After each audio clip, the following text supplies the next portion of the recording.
쉰다고 하시고, 또 그래서 이제 오늘 소크라테스하고 마지막에는 이제 드디어 플라톤을 하게 됐습니다. 그리고 사모님께서는 이 유튜브 올리실 때 그 제목을 소크라테스로 오늘 이렇게 하는 것으로 하고, 역사 신학은 오히려 차라리 그냥 괄호 일단 넣는 게 좋을 것 같아요. 역사 신학은 한국에서 그렇게 타이틀로 나오면 열어볼 사람이 없을 것 같아요. 그러니까 이번에는 소크라테스, 다음 시간에는 플라톤 이렇게 해주시고, 49페이지를 보십시오. 이 소크라테스로부터 우리가 알고 있는 철학다운 철학이 시작을 합니다. 철학을 영어로 필라소피라고 하잖아요. 독일어는 스펠링이 다른데 발음은 비슷해요. 필로소피, 그리고 불어도 비슷한데 세 개가 이렇게 같다는 것은 이게 히라보 아니면 레티노에서 나왔다, 그런 뜻입니다. 근데 사실은 히라보에서 나왔어요. 그 뜻이 뭐냐면 원래의 뜻은 필로소피아가 히란 말입니다. 필로는 사랑이란 뜻이고 소피아는 뭘까요? 제가 지난번에 이 소피아가 뭔지 말씀을 드렸는데 혹시 기억하세요? 예, 예, 역시 우리 권보라 목사님 기억력이 좋으시네. 히라보로는 소피아가 지혜고 히브리어로는 거기까지도 아실까요? 기억하실까요? 한번 기대를, 아무튼 반은 맞추셨어요.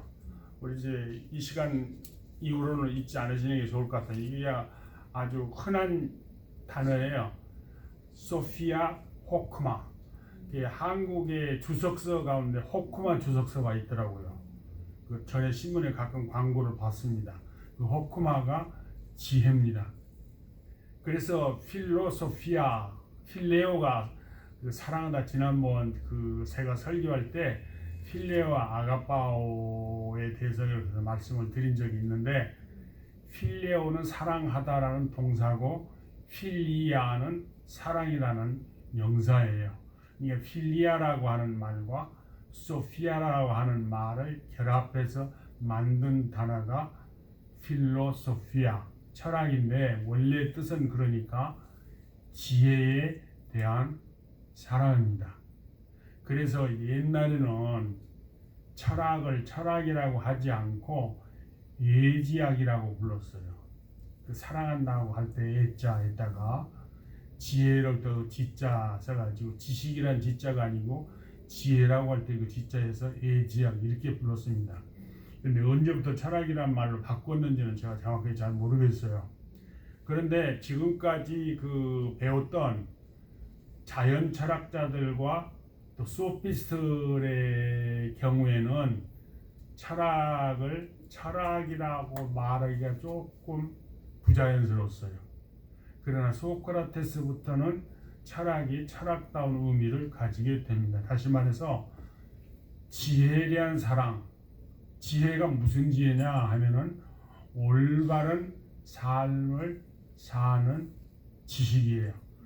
이 플라톤과 소크라테스에 있어서는 지식과 지혜가 사실상 거의 동일한 뜻을 갖고 있는 동의어 드렸습니다.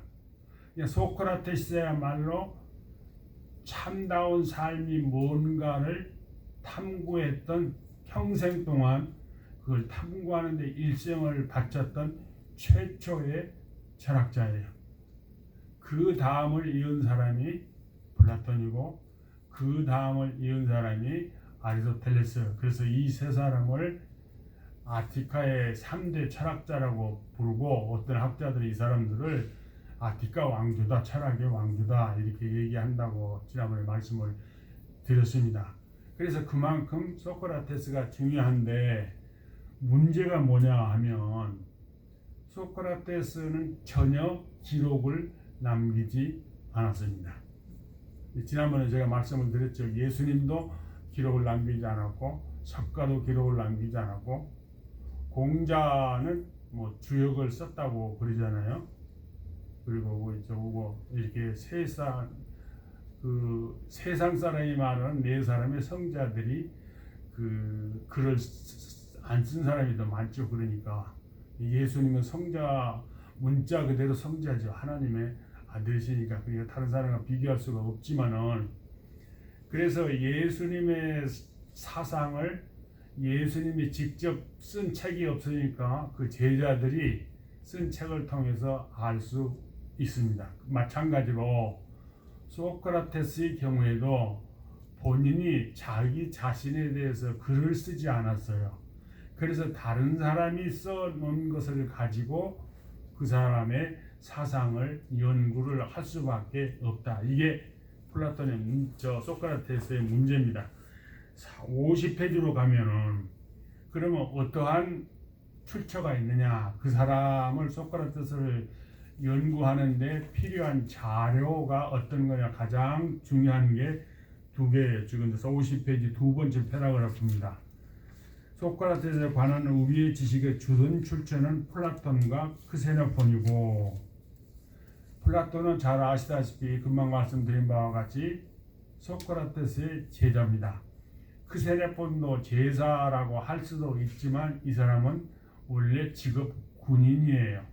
뒤에 말씀을 드리겠습니다. 그러나 소크라테스를 가까이 따르고 제자처럼 그에게 배우기도 했던 사람이에요. 그리고 세 번째가 아리스토텔레스는 잘 아시는 바 플라톤의 제자고, 네 번째 아리스토파네스. 이 네 사람들이 소크라테스에 대한 기록을 남겼어요. 그 중에서 무슨 가장 중요한 것은 말할 것도 없이 플라톤입니다. 그 다음에 학자들이 중요시하게 생각하는 것은 아주 조금밖에 글을 쓰지 않았지만은 소크라테스에 대해서는 아리스토텔레스의 글을 중요시 여기고, 또 크세노폰은 플라톤과 마찬가지로 소크라테스에서 여러 개의 책을 지었어요. 근데 이제 어떤 차이가 있는가는 뒤에 말씀드리겠습니다. 그런데 이렇게 네 번째 나오는 아리스토파네스는 지금 이제 51페이지입니다. 제가 거기를 읽겠습니다. 아리스토파네스는 고대 히랍을 대표하는 5세기의 희극 작가인데, 그러니까 비극과 희극 이렇게 두 가지가 있잖아요. 비극을 대표하는 시인 세 사람 여러분 알고 계시죠? 네, 희극을 대표하는 사람도 세 사람 원래 있었는데 나머지 두 사람은 작품이 전해지질 않아요. 그래서 희극하면 아리스토파네스 한 사람만 이렇게 그 작품이 전해지고 있습니다. 그래서 5세기를 대표하는 희극 작가, 비극과 희극, 코미디입니다. 약간의 그는 디오니소스 제전에서 그 당시에 아테네는 두 개의 비극 공연을 하게 됐었는데 그 둘 중에 하나가 이 디오니소스 제전이에요. 그게 이제 더 큰 것인데 거기서 공연을 이 사람의 작품 구름을 공연을 했는데 거기서 이 아리스토파네스는 소크라테스를 희화하고 패러디하고 조롱하였고 satirized and mocked. 여기서 소크라테스는 사설학원을 운영하고 그 작품 속에서 그렇게 표현이 되고 있어요. 돈을 받고 자기 학교 학생들에게 국민총회와 법정에서 사용되는 변론서를 가르치며 그들로 하여금 조국이 받들어 섬기는 여러 신들을 부인하게 함으로써 그들을 도덕적으로 타락시키는 비난받아 마땅할 소피스트로 묘사한다. 그러니까 아리스토파네스는 완전히 그 소크라테스에 대한 그 주인공을 하는 구름을 썼는데 소크라테스가 실제로 이런 사람의 이걸 보여주기 위해서 쓴 게 아니고 한 사람의 저지를 소피스트라고 생각해가지고 그를 조롱하기 위해서 썼다 그 말입니다. 그 다음 패러그래프가 또 있습니다. 아리스토파네스는 젊은이들을 타락시키는 가장 저질의 소피스트 타입과 허튼 소리를 짓거리는 가장 저질의 자연 철학자의 타입을 소크라테스에게 부여한 것으로 보인다. 실제적인 사실과 부합하리라고 여기지는 극소수의 특색을 제외하고는 구름 속의 소크라테스는 다른 세 사람의 저술을 통해서 우리가 알고 있는 소크라테스와는 전혀 다르다. 아마도 이 작품을 쓴 아리스토파네스의 주된 관심사라고 할까 목적이라고 할까 어떻든 그것은 당시의 관객들을 웃기고 그들로부터 갈채를 받으려는 것이었겠지만 다른 한편으로는 소크라테스를 통해서 소피스트를 비판하고 공격하려는 의도를 숨기지 않았다. 그는 어떤 면에서 소피스트의 일반과 특히 소크라테스에 대한 자신의 태도뿐만 아니라 당시에 소피스트들에게 적대적이었던 당시의 보수적인 동료 시민들의 태도를 대변한다고 볼 수 있다. 그들에게 있어서 소크라테스는 부유한 젊은이들을 타락시킨 한 사람의 소피스트에 지나지 않았다. 그러니까 당시 많은 사람들이 소크라테스도 역시 저질의 소피스트 중에 하나다 그렇게 생각하셨다 이겁니다. 근데 금방 말씀드린 그 구름이라고 하는 희극 작품의 주석서를 쓴 영국의 유명한 학자가 있어요. 이 도보라고 하는 사람인데 그 사람이 다음과 같이 적었습니다. 케네스 도보. 뭐라고 적었냐면은 아리스토파네스는 예술가로서의 프로디코스에 대한 민중의 존경에 동의한 반면에 소크라테스는 설명할 수 없는 방법으로 어떤 부유한 젊은이들을 매혹시켰으나 어떤 조리 있는 말도 하지 않았고 예술적 가치를 지닌 어떤 것도 이루가지 못한 사람으로 간주하였다. 이 말이 문제가 있어서 제가 비판을 했습니다. 하지만 도보 자신이 왜 프로디코스와 소크라테스를 변론가나 젊은이들의 교사가 아니라 예술가로 간주했는지는 분명하지 않다. 세계적인 지금 이 학자거든요. 그런 사람이 이런 식으로 소크라테스에 대해서 잘못 이해를 한 거예요. 지금까지 어느 누구도 소크라테스를 일종의 예술가로 묘사한 적이 없었다. 그런데 도보는 또 이렇게 적었다. 그는 철학의 추구를 문명화된 사회에 필요한 요소로 간주하지 않았으며 페이디피데스의 이 사람이 누군가는 바로 뒤에 이제 나옵니다. 페이디피데스의 성격에 소크라테스의 가르침의 영향에 대한 그의 묘사는 그러한 교사들에 대하여 폭력 또는 억압적인 입법화에 대한 권고라는 것을 추론할 수 있죠. 말이 어려운 것 같죠? 근데 제가 설명하면 이렇습니다. 이 아리스토파네스는 소크라테스를 너무나 싫어해가지고 이 소피스트의 활동을 금하는 법률을 제정하도록 하기 위해서 이 작품을 썼다. 근데 이건 잘못된 생각이에요. 왜냐하면 그 당시에 그런 법률을 제정한 일도 없고 또 그렇게 소피스트를 억압하는 일도 없었어요. 하지만 워낙 유명한 작품이기 때문에 제가 여기 그 줄거리를 적어놨습니다. 같이 한번 제가 읽겠습니다. 스트랩시아데스는 말에 미친 그 홀섬, 그 당시에 그 부잣집 사람들 아들들은 말에 미쳤어요. 그래서 페이디피데스라는 말 속에도 말이란 말이 들어 있습니다. 그러니까 그때 부자 아들들은 대체로 말이라는 이름을 거기다가 붙이곤 했어요. 필리피데스, 페이디피데스 이렇게 되면은 말이라는 말이 들어가 있을 정도로 말이 그렇게 부잣집 애들에게 유행이었습니다. 그 말에 미친 자기 아들 페이디피데스에게 말들과 그에 관련된 도구들을 사주기 위해 많은 빚을 지게 되었는데 빚을 갚으라는 빚쟁이들의 독촉에도 돈을 마련할 수 없게 되자 그의 아들에게 소크라테스가 운영하는 학원에 가서 약한 어법을 강한 어법으로 바꾸는 화술을 배워 빚을 갚지 않게 하자고 제안하나 그의 아들이 그의 말을 듣지 않자 그 자신이 직접 그 학원을 찾아간다. 학원의 대문을 놓고자 한 학생이 나타나 그에게 다음과 같은 말을 한다. 카이로폰은 그 소크라테스의 제자인데요.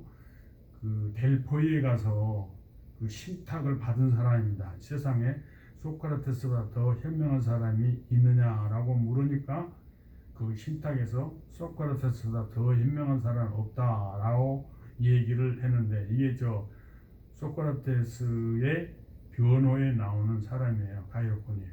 카이로폰이 소크라테스에게 벼룩이 그 발에 몇 배를 뛸 수 있느냐고 물었다. 왜냐하면 벼룩이 카이로폰의 눈썹을 물고는 소크라테스의 머리로 튀었기 때문이라는 것이다. 어떻게 그걸 측정했느냐고 스트랩시아데스가 묻자 학생이 다음과 같이 대답한다. 아주 영악하게 했지. 왁스를 녹여서 벼룩의 발을 거기다 담갔다가 그것을 식히자 페르시아의 신발이 만들어졌지. 그것을 벗긴 후에 그 공간을 측정했지. 그러자 스트랩시아데스가 말한다. 오 왕이신 제우스여, 얼마나 기발한 착상인가. 그러자 학생이 말한다. 소크라테스가 행한 또 다른 일을 들으면 어떻게 하려고? 그러자 스트랩시아데스가 그것도 말해달라고 간청하자 학생이 말했다. 카이로폰이 그에게 각다귀가 소리를 내는 것은 주둥이로인가 아니면 항문으로인가 라고 물었지. 소크라테스가 뭐라고 대답했느냐고 스트랩시아데스가 묻자 그 학생이 대답했다. 각다귀의 내장은 협소하고 가늘파서 공기가 맹렬하게 직선으로 뒤로 향하는데 좁은 부분에 위치해 있는 항문이 공기의 압력에 의해서 소리를 내는 것이라네. 그러자 스트랩시아데는 말했다. 그러니까 항문이 트럼펫이 되는 거로군. 내장에 대한 이러한 통찰력은 얼마나 복된 것인가. 아니 피고가 각다귀의 내장을 철저하게 알면 벌금을 안 내도 되겠군. 이렇게 얘기를 이제 주고받아요.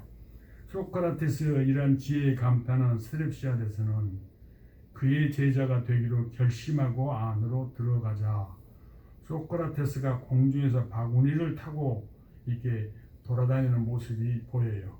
거기서 뭘 하느냐고 묻자 소크라테스는 습기의 영향을 받지 않고 공중에서 하늘에 있는 것을 탐구한다고 말한다. 스트랩시아데스는 소크라테스의 제자가 되어 수련을 받으나 기억력이 부족해서 그만두고 돌아와 아들을 설득해서 소크라테스의 제자가 되게 하는데 성공한다. 공부를 마친 아들이 돌아와 아버지를 구타한다. 자기가 어렸을 때 아버지가 자기를 구타했기 때문에 자기도 그렇게 할 권리가 있다는 것이다. 이에 한 걸음 더 나아가 자기 어머니도 구타하겠다고 말하자 스트랩시아데는 하인을 데리고 소크라테스 학원으로 가서 그 학원에 불을 지른다. 그러자 헤르메스는 신들과 인간들을 연결해 주는 그 메신저입니다. 신인데 그 다리에는 그 날개가 이렇게 그려져 있어요. 신화에 그림에서 날개가 그려져 있는, 발에 날개가 그려져 저게 헤르메스구나. 그런데 이 헤르메스가 성경에도 사실은 나와요. 성경에서는 허메라고 이렇게 나오는데 사도행전 정확하게 지금 몇 장인지 기억이 안 납니다만 15장 아니면 16절에 있어요. 그냥 사도 바울과 바나바가 저 어느 지역에 가서 이렇게 전도를 하자 그 사람들이 바울은 말을 하니까 이 헤르메스라고 생각을 하고 뒤에 있는 그 바나바는 좀 점잖게 이렇게 시험을 길러가지고 서 있으니까 제우스라고 이렇게 생각하는데 옛날 우리말 성경에는 이것을 허메와 스스라고 이렇게 적어놨어요. 그러니까 이게 허메가 뭐고 스스가 뭔지 히랍 역사를 모르는 사람은 어리둥절하죠. 아무튼 이 헤르메스입니다.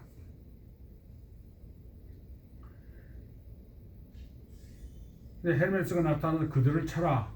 그들이 많은 잘못을 저질렀는데 그 중에서도 특히 신들에게 불의를 행했기 때문이다. 그러자 구름들로 구성된 코러스가 말한다. 길을 비키시오. 우리는 오늘 제대로 합창하였기 때문이요. 이렇게 말하고 구름들이 대장한다.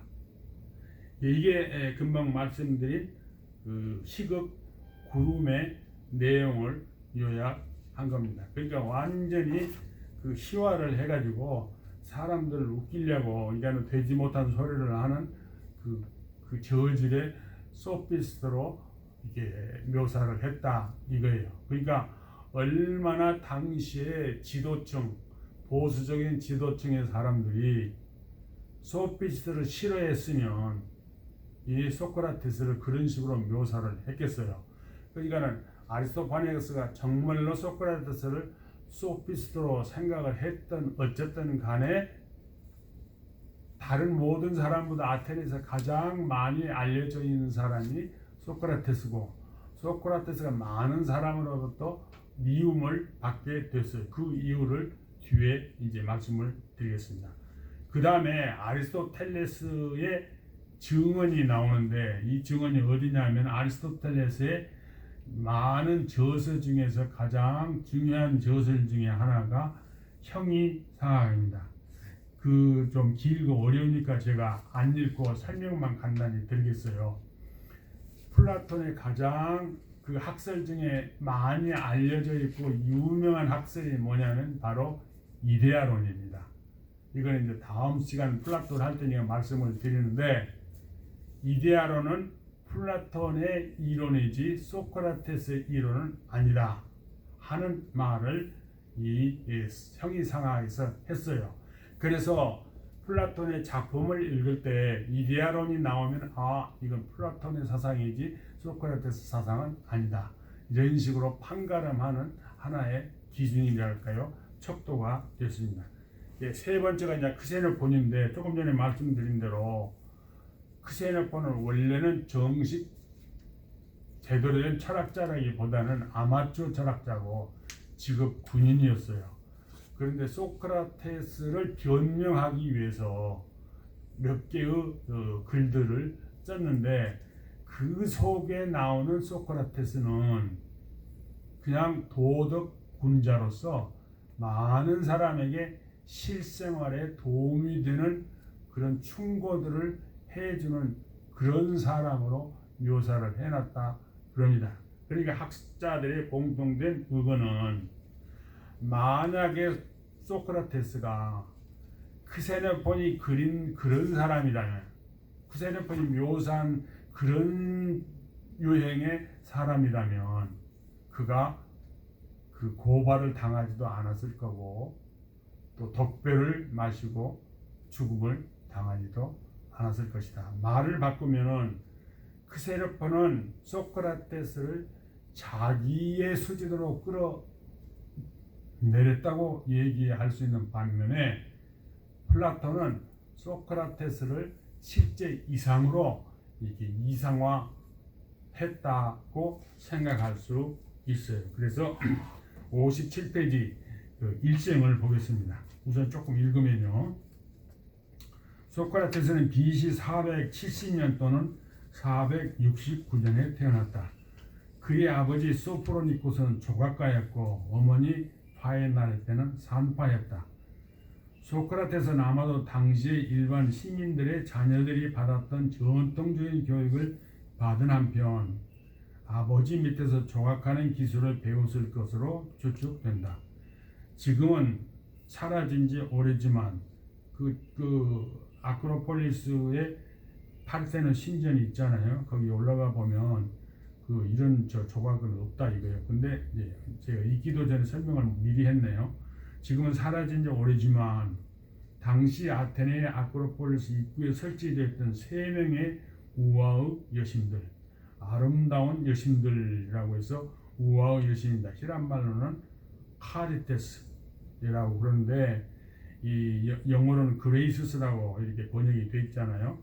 그래서 히라보에서 은혜, 그러니까 성령의 은혜가 카리스입니다. 이 말에서 나왔어요.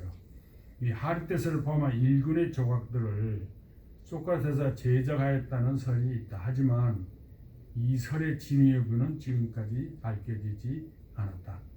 플라톤의 대화록이나 크세노폰의 저술 속에 어디서도 이러한 언급은 찾아볼 수 없다. 또 거기를 조금 또 넘어가 가지고요. 59페이지로 가겠습니다. 59페이지로 가기 전에 잠깐 설명을 하겠습니다. 이 소크라테스도 당시의 젊은 사람들과 마찬가지로 젊었을 때는 자연 철학에 몰두를 했어요.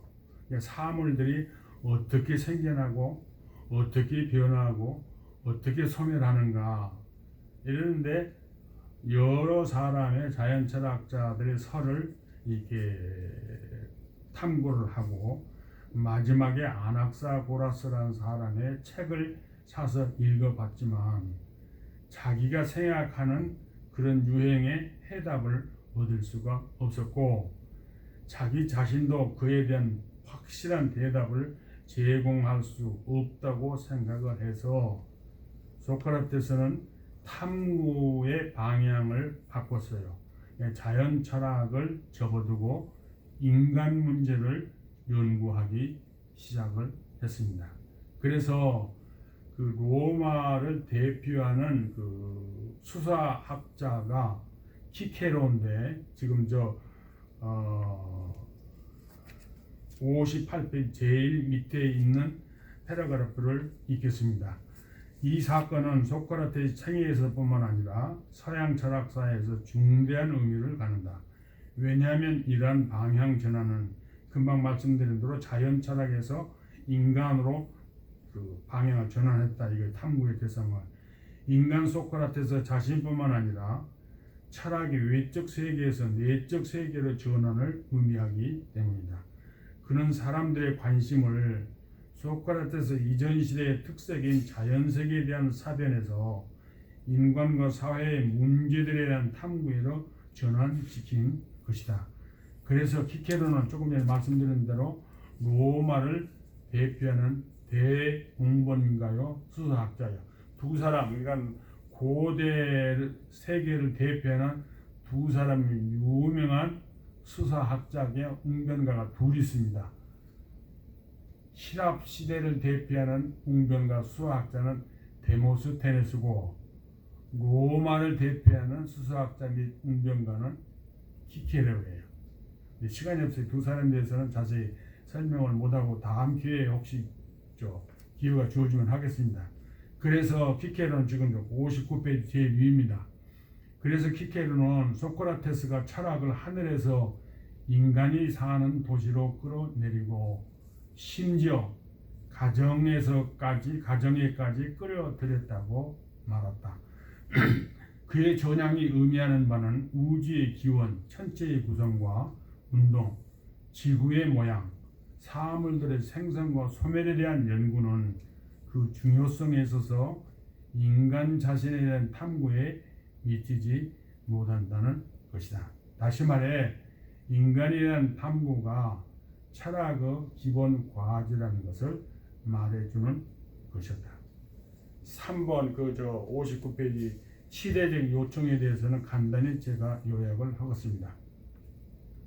전에도 말씀드린 대로 그 시랍 세계가 430년을 기준으로 해서 급속하게 정신적으로나 물질적으로나 쇠진한 상태에 들어가요.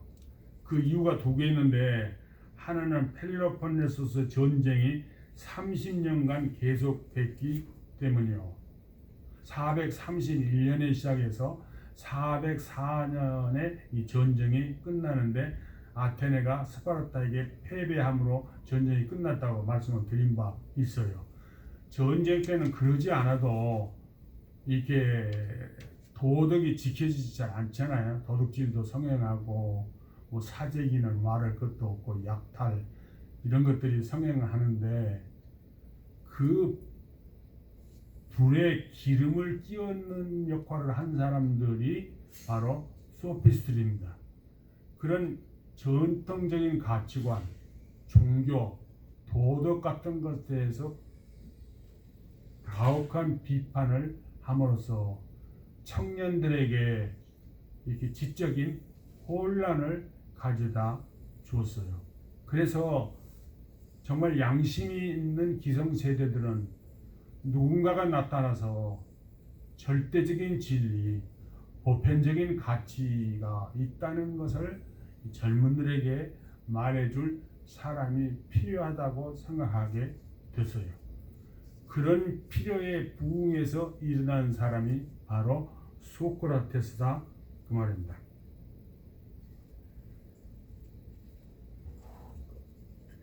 그런데 이 소크라테스의 생애에 있어서 아주 결정적인 전환기를 갖게 해준 사건이 있었어요.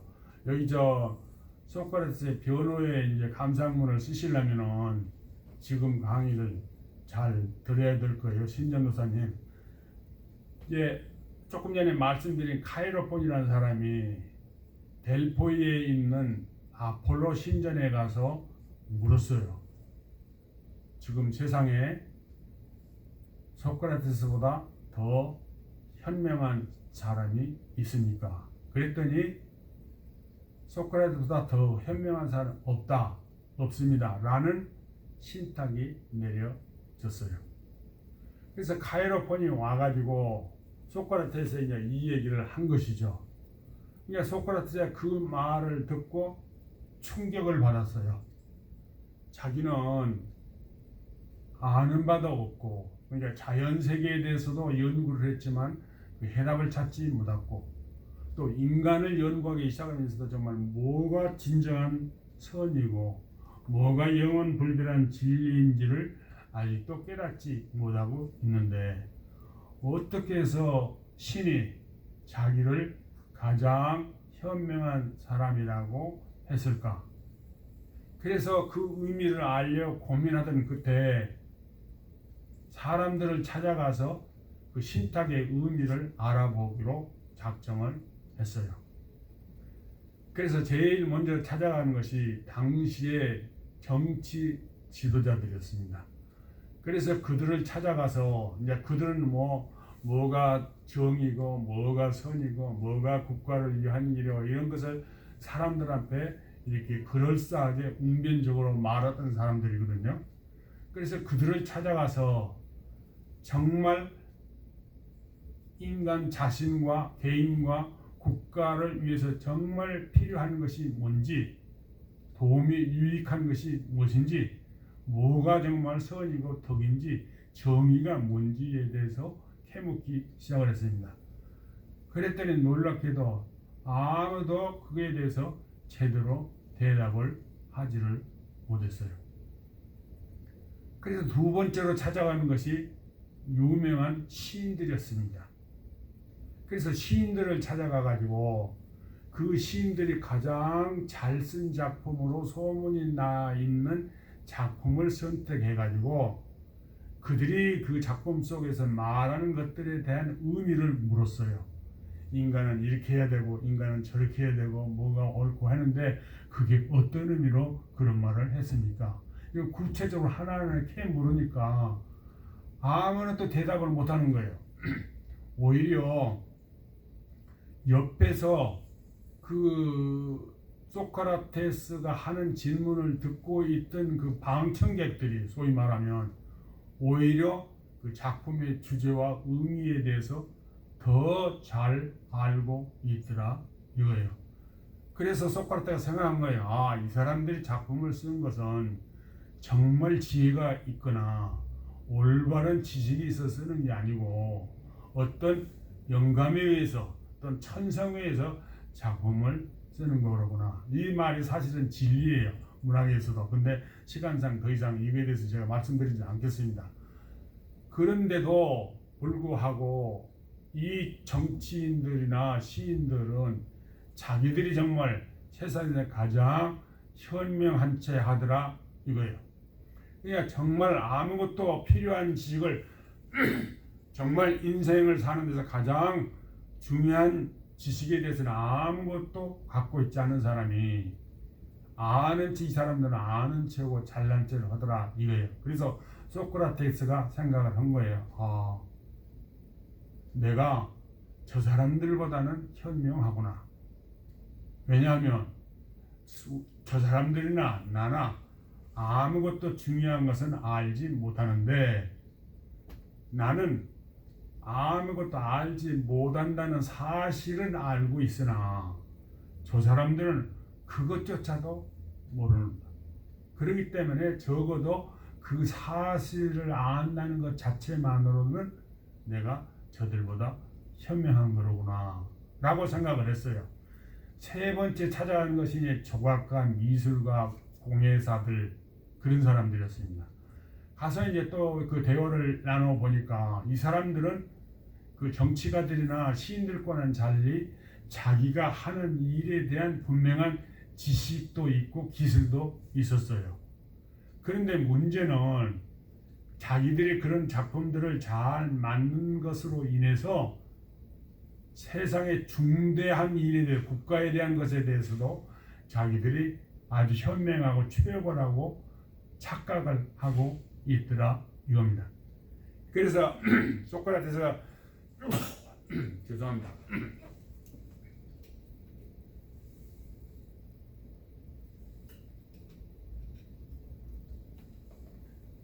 그래서 소크라테스가 깨달은 건 이거예요. 아, 신탁이 나를 제일 현명하다고 한 것은 나처럼 자기가 아무것도 모르는 사실을 깊이 깨닫고 오직 신만이 온전한 지식을 갖고 있다는 것을 알므로써 신 앞에 겸손한 것이 지혜 있는 자라는 뜻이로구나. 그 사실을 깨닫고 이 소크라테스는 사람들에게 알지도 못하면서 아는 체 하는 이 모든 사람들에게 그들의 무지를 깨우쳐 주는 것이 아폴로 신이 자기에게 부과한 사명이라고 생각을 하게 됐습니다. 이게 이제 소크라테스의 사명이에요. 그런데 그 지금 60페이지에 62페이지에 다시 나오네요. 근데 이게 상당히 중요하니까 거기를 다시 읽겠습니다.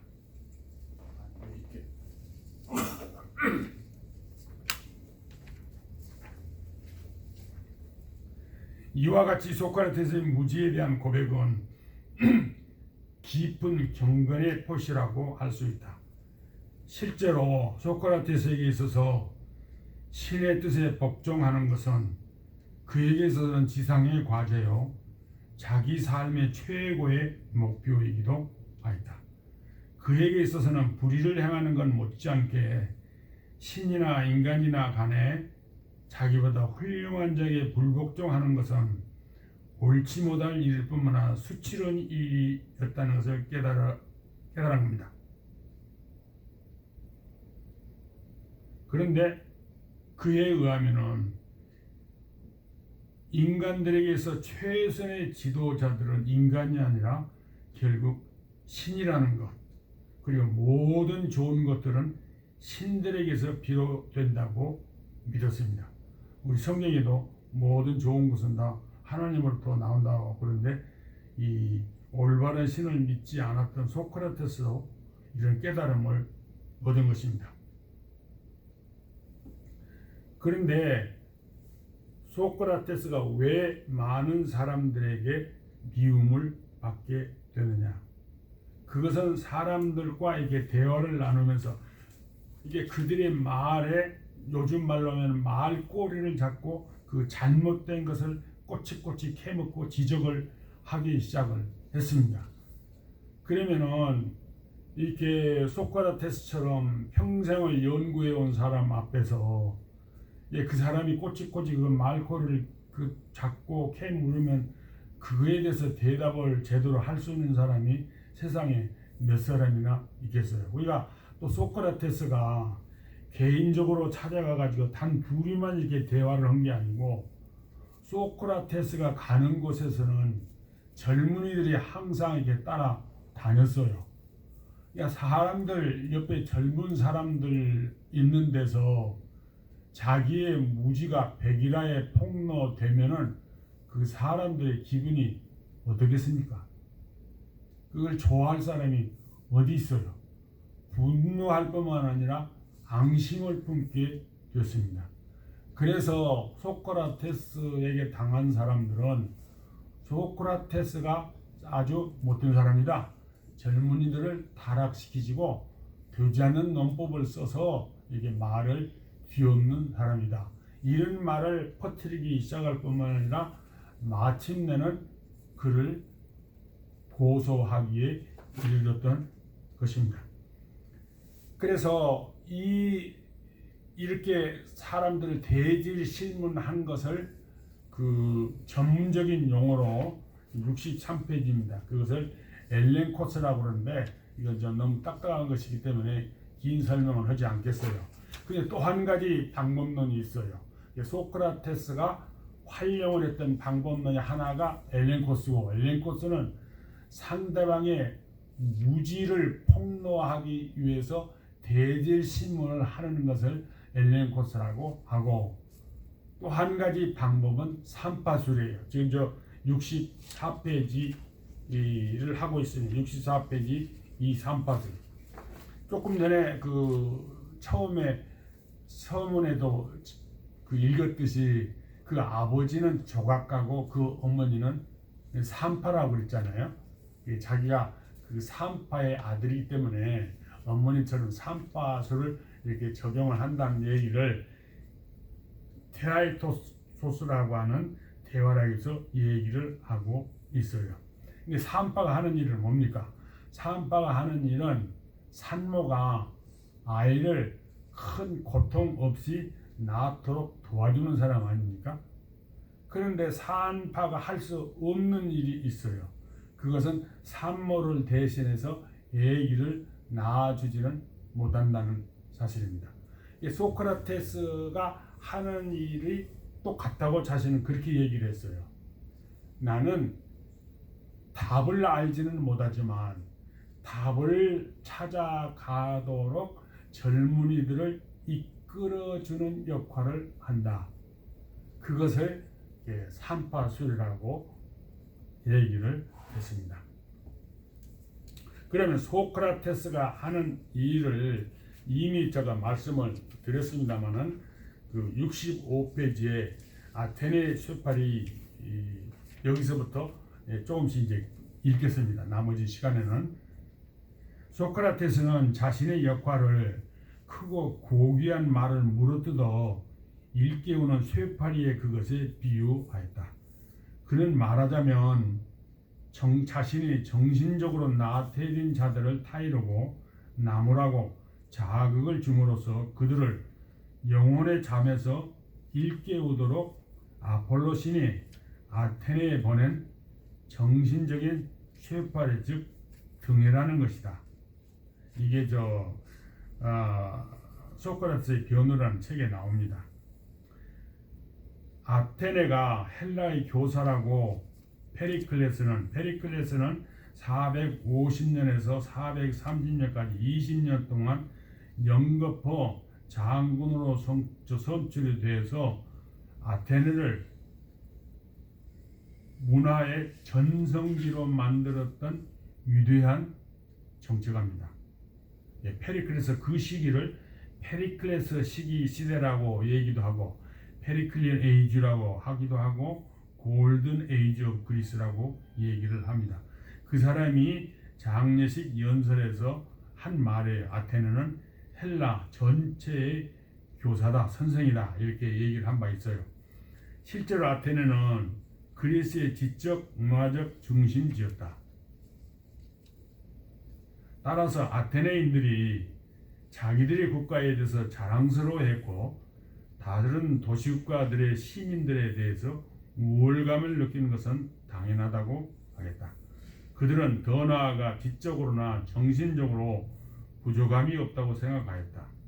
다시 말해 그들은 자기들이 지혜롭고 덕이 있다고 생각하는 것이다. 그래서 소크라테스가 해야 할 우선적인 과제는 칸트의 말을 빌자면 아테네 시민들을 그들의 독단의 잠에서 깨우는 것이었다. 이 말은 칸트가 그의 3대 비판서 중에 하나인 순수 이성 비판과 또 그 입문서에서 한 말이에요. 자기는 원래 이렇게 자기의 이론이 이렇게 정말 맞는 것으로 알고 이렇게 조금 마음에 이렇게 나태해졌는데, 영국의 그 유명한 철학자, 얼른 그 사람 좀 생각이 안 나네요. 그 사람의 책을, 비판적인 책을 읽고 얼른 정신이 차렸다.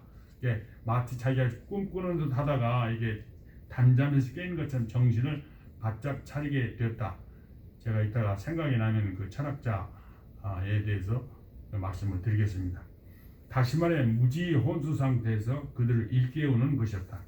그런 다음에는 삶에 있어서 가장 중대한 것들에 대해서 그들이 갖고 있는 잘못되고 혼란스러운 관념을 제거하는 것이었다.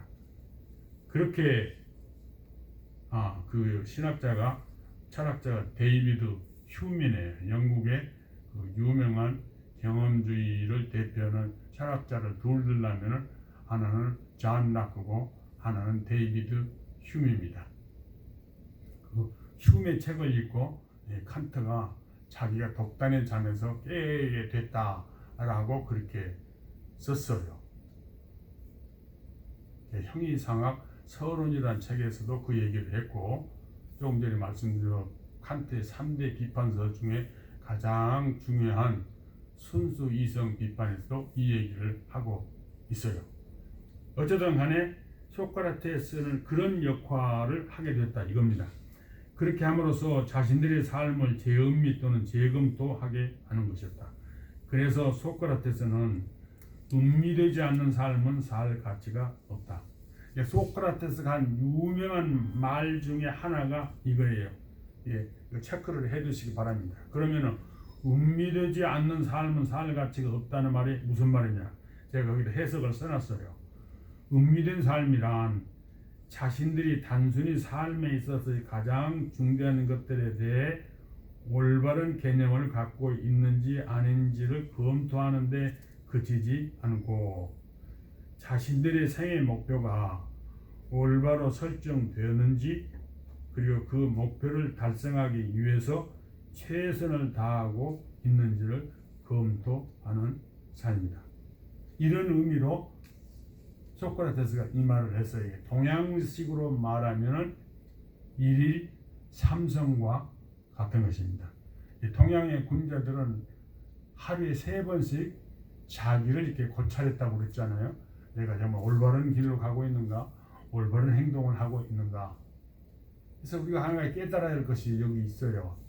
이렇게 참된 신을 알지 못한 사람도 이렇게 올바른 삶을 살기 위해서 평생을 발버둥 쳤는데, 올바른 하나님을 믿고 있는 우리들이 그들보다 못하다면 이거야말로 문제가 아니겠는가, 이렇게 생각을 합니다. 그래서 이 소크라테스와 플라톤에게서 우리 기독교인들이 배울 점이 참 많아요. 그래서 여기는 중요하기 때문에 제가 계속 읽는 겁니다. 그의 주된 임무는 동료 시민들로 하여금 그들에게 참으로 어울리는 가치 있는 삶을 살도록 깨우치고 독려하는 것이었다. 소크라테스에게 있어서 가치 있는 삶이란 곧 덕 있는 삶을 의미한다. 다시 말해 그의 사명이란 사람들에게 생활에 필요한 지식을 가르치거나 전달하는 것이 아니라 그들로 하여금 참된 지식, 즉 진리에 대한 필요를 느끼게 하고, 그런 다음에 질의 응답을 통한 변증법적인 방법을 이용하여 진리를 탐구하는 삶에 그들을 초대하는 것이었다. 이런 진리 탐구의 삶이 곧 소크라테스가 말하는 덕 있는 삶인 것이다.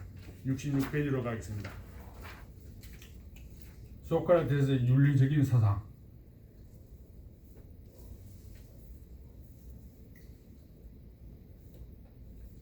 이스라엘을 비롯해서 이거 지난번에도 잠깐 말씀을 드렸어요.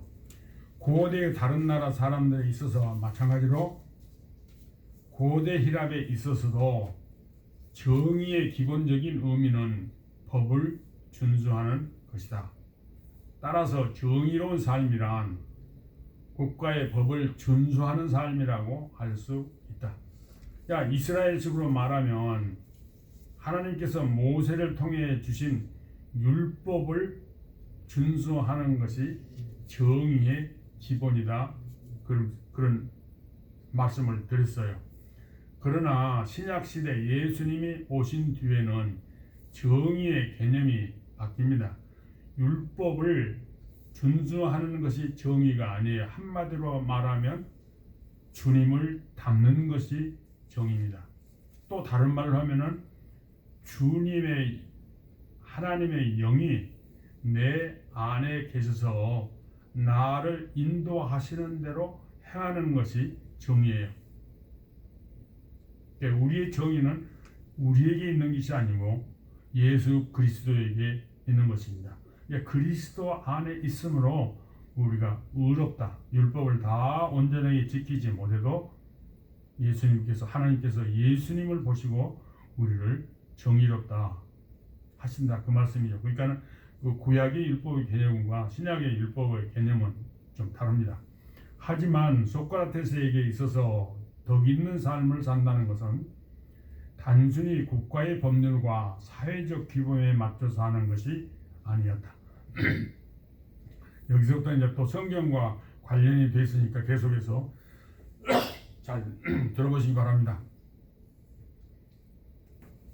사도 바울이 율법을 복음에 이르는 파이다 고고서 즉 초등교사라고 부르고 복음 즉 믿음 안에서 행하는 자는 더 이상 율법의 지배에 있지 않다고 말했듯이 법률은 정신적으로 성숙하지 못한 사람들에게는 하나의 파이다 고고서와 같이 인도자 역할을 하나 정신적으로 성숙한 사람들에게서는 더 이상 필요한 안내자가 아니다.